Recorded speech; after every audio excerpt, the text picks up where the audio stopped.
베냐민 지파에 기스라 이름하는 유력한 사람이 있으니 그는 아비엘의 아들이요 스롤의 손자요 베고랏의 증손이요 아비아의 현손이며 베냐민 사람이더라. 기스에게 아들이 있으니 그의 이름은 사울이요 준수한 소년이라. 이스라엘 자손 중에 그보다 더 준수한 자가 없고 키는 모든 백성보다 어깨 위만큼 더 컸더라. 사울의 아버지 기스가 암나기들을 잃고 그의 아들 사울에게 이르되, 너는 일어나 한 사활을 데리고 가서 암나귀들을 찾으라. 그가 에브라임 산지와 살리사 땅으로 두루 다녀보았으나 찾지 못하고 사알림 땅으로 두루 다녀보았으나 그곳에는 없었고 베냐민 사람의 땅으로 두루 다녀보았으나 찾지 못하니라. 그들이 숲 땅에 이른데 사울이 함께 가던 사환에게 이르되, 돌아가자. 내 아버지께서 암나귀 생각은 고사하고 우리를 위하여 걱정하실까 두려워하노라. 보소서, 이 성읍에 하나님의 사람이 있는데 존경을 받는 사람이라. 그가 말한 것은 반드시 다 응하나니 그리로 가사이다. 그가 혹 우리가 갈 길을 가르쳐 줄까 하나이다 하는지라. 사울이 그의 사환에게 이르되, 우리가 가면 그 사람에게 무엇을 드리겠느냐? 우리 주머니에 먹을 것이다 하였으니 하나님의 사람에게 드릴 예물이 없도다. 무엇이 있느냐? 보소서, 내 손에 은 한 세겔의 4분의 1이 있으니 하나님의 사람에게 드려 우리 길을 가르쳐 달라 하겠나이다. 옛적 이스라엘의 사람이 하나님께 가서 물으려 하면 말하기를 선견자에게로 가자 하였으니 지금 선지자라 하는 자를 옛적에는 선견자라 일컬었더라. 사울이 그의 사환에게 이르되, 내 말이 옳다. 가자. 그들이 하나님의 사람이 있는 성읍으로 가니라.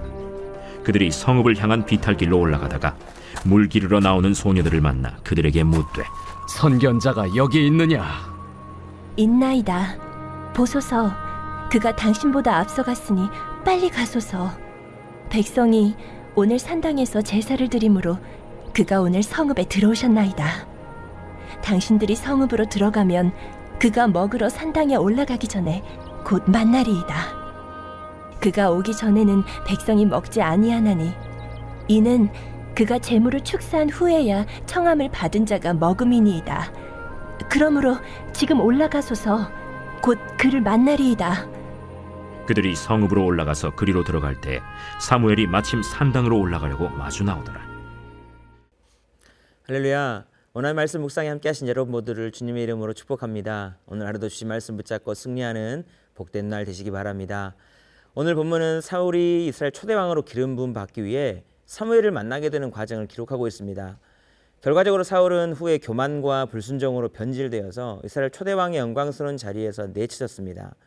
그러나 오늘 본문에 변질되기 전 그의 모습 속에서 그가 어떻게 이스라엘 초대왕으로 세움받을 수 있었는지 그 비결을 발견할 수가 있습니다.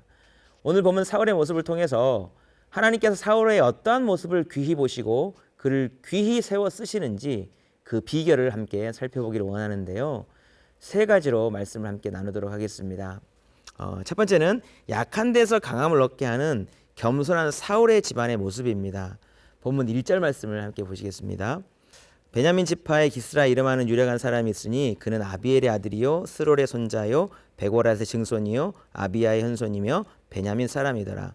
사울이 어떤 사람인지 소개하기 위해서 그의 아버지의 내력을 먼저 이야기합니다. 베냐민 지파에 기스라 이름하는 유력한 자가 있더라. 그리고 그의 부친, 조부, 증조부, 고조부까지 위로 4대의 조상이 등장하죠.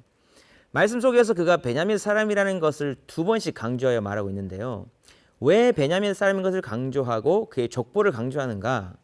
그가 베냐민과 같은 이런 약한 지파에서 태어났지만 하나님 앞에 겸손한 모습으로 은혜를 입어서 사울을 잘 키워냈다는 것을 강조하려는 겁니다. 여러분 아시다시피 베냐민 지파는 이스라엘 12지파 중에서 가장 미약한 지파입니다. 사사기 20장에 보면 지파 전쟁으로 인해서 베냐민의 용사들이 다 죽고 600명밖에 남지 않은 상황이 되었습니다. 남은 11지파가 베냐민 사람에게는 딸을 아내로 주지 않기로 맹세하면서 베냐민 지파는 씨가 말라 없어질 지경이 되어버렸습니다.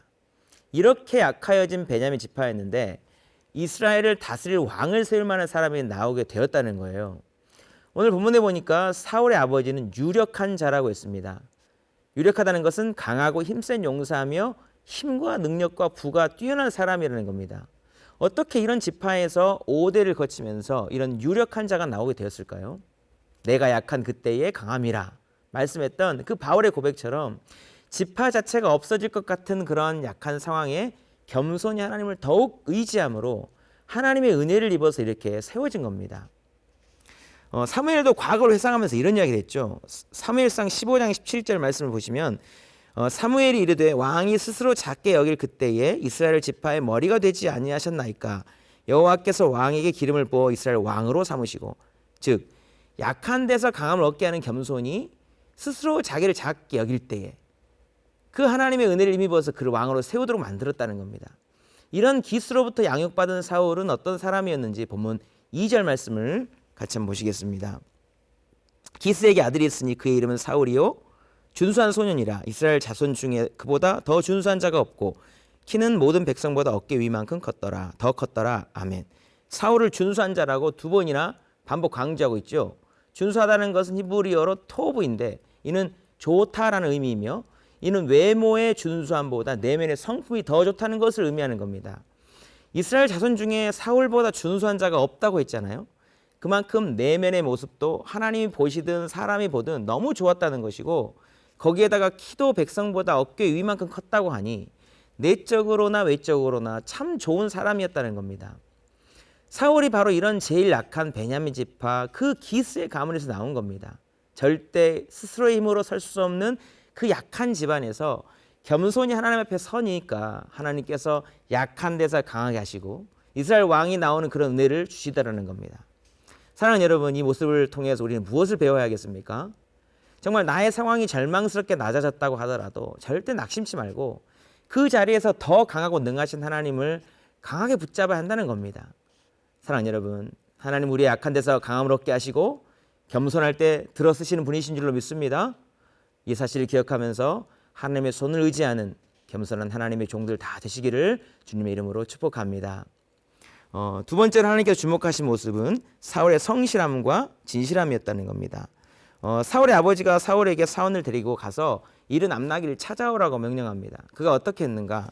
보면 4절 보시면요.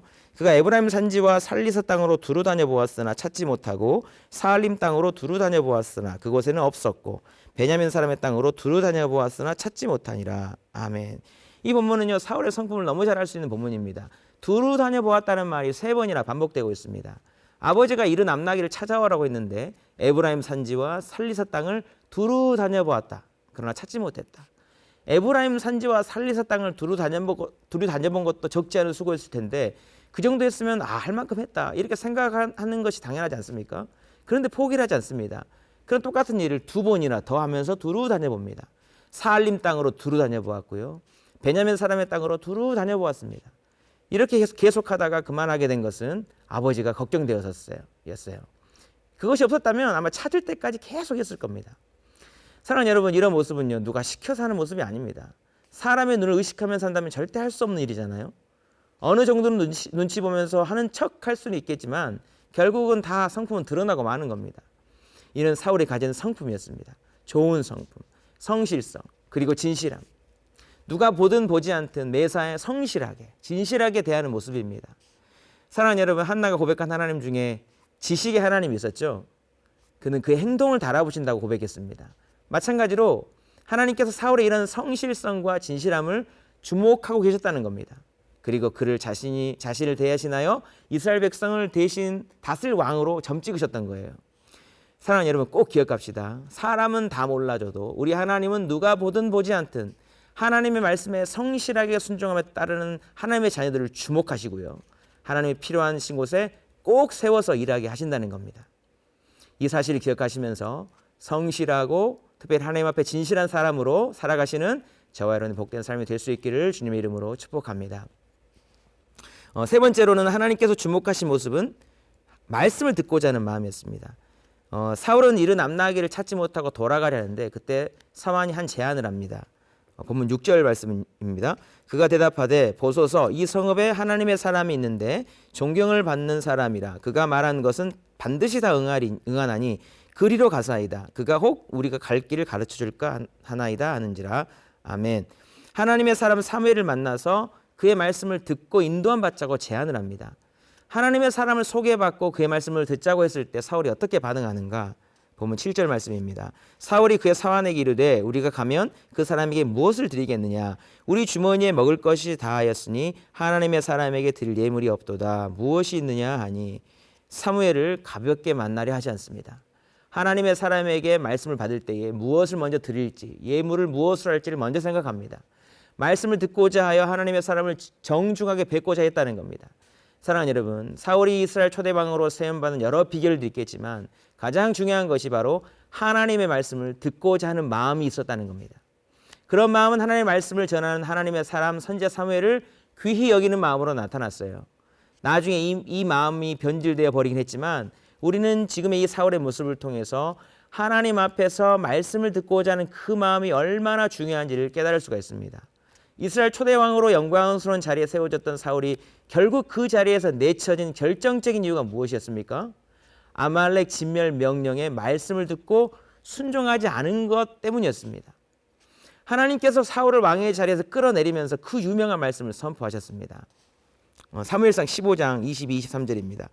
사무엘이 이르되 여호와께서 번제와 다른 제사를 그의 목소리를 청종하는 것을 좋아하심 같이 좋아하시겠나이까? 순종이 제사보다 낫고 듣는 것이 수장의 기름보다 나으니 이는 거역하는 것은 점치는 죄와 같고 완고한 것은 사신 우상에게 절하는 죄와 같음이라.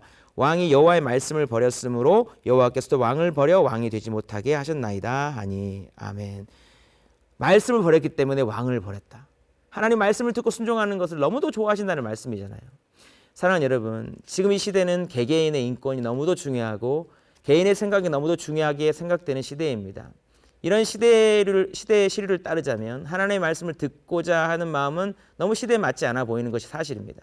그러니 복음을 전하는 것도 참 힘든 시대가 되어버린 것이죠. 그러나 변치 않는 진리는 무엇인가? 하나님의 말씀으로 하나님은 이 세상을 다스리고 움직이신다는 겁니다. 그 말은 여전히 하나님의 말씀에 순종하는 자를 하나님이 들어 쓰신다는 겁니다. 누구보다 하나님의 말씀을 귀히 여기는 자를 하나님께서 들어 쓰신다는 겁니다. 사랑하는 여러분, 하나님께서 말씀을 귀히 여김으로 하나님을 귀히 여기는 자를 귀히 여겨주시고 하나님 거룩하신 일들에 그를 들어 귀히 사용하신다는 사실을 믿으실 수 있기를 축복합니다. 오늘 본 말씀을 통해서 사울이 이스라엘 왕으로 세움받은 비결이 무엇이었는지 몇 가지를 살펴봤습니다. 첫 번째는 약한 데서 강함을 입게 만든 그의 가문, 사울의 가문의 겸손이었습니다. 겸손한 자를 들어 쓰시는 하나님 앞에 더욱 겸손히 하나님의 손을 의지하자 말씀드렸습니다. 둘째로 사울의 성실하고 진실한 성품이었습니다. 누가 보든 보지 않든 매사에 성실하게 진실하게 하나님 앞에서 행하는 그런 모습을 하나님이 기뻐하셨어요. 우리도 하나님 앞에 늘 성실과 진실함으로 행하자 말씀드렸습니다. 세 번째로 하나님의 말씀을 듣고 순종하고자 하는 그 마음이 중요했습니다. 후에 사울이 변질되어서 말씀을 듣지 않고 불순종하면서 그 왕의 자리에서까지 내려오게 되었지만 사울은 처음에는 누구보다 하나님의 말씀을 귀히 여기는 사람이었습니다. 우리도 하나님의 말씀을 귀히 여기는 사람으로 살아가자 했습니다. 사울을 통해서 알려주신 하나님이 귀히 보시는 그 모습이 저와 여러분에게도 있어서 하나님 손에 들려서 귀히 쓰임받는 저와 여러분의 복된 삶이 될 수 있기를 주님의 이름으로 축복합니다. 기도하시겠습니다. 하나님 아버지, 우리의 약함이 곧 하나님의 강하심이 드러나는 자리임을 믿습니다. 한순간도 교만하지 않게 하시고 늘 겸손함으로 하나님의 은혜를 구하는 자로 살게 하여 주옵소서. 누가 보던 보지 않던 하나님 앞에서 성실하고 진실함으로 행할 수 있게 하여 주시고 하나님의 말씀을 가장 소중히 여기는 자 되어 끝까지 하나님의 손에 붙들려 귀하게 쓰임받는 인생들로 영광 돌리며 살아가도록 복 내려 주옵소서. 감사드리며 예수님의 이름으로 기도드리옵나이다. 아멘.